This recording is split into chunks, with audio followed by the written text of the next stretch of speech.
if a person has a continued sense of inferiority or superiority, I think it's very important to remember that that kind of thing is a narrative that a person has about themselves.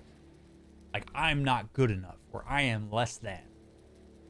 So, if we're going to use the word complex, we're talking about that as basically a very patterned narrative over time that shows up in a recurring way and transcends various relationships.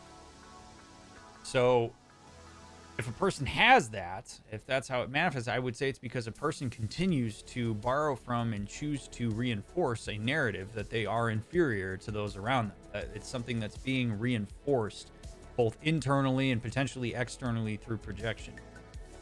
So how a person would mitigate that would be to change that narrative, to change the expectations that one has of themselves and of others, and to change the narrative to one that's maybe a little bit more realistic. That is, that there are ways in which I am inferior in some ways, but there are also ways that I am like equal, or understanding the complexity of what it is to even be human and be around other humans. Like, there's a lot that goes into that kind of thing, but I think it's important to look at that as being a narrative that's not just something that a person has one day. It doesn't just like show up and like smack you across the head. It's something that gets created and reinforced and told to oneself over and over and over, and becomes the way that they orient themselves to various relationships, and it formulates the expectations that they set.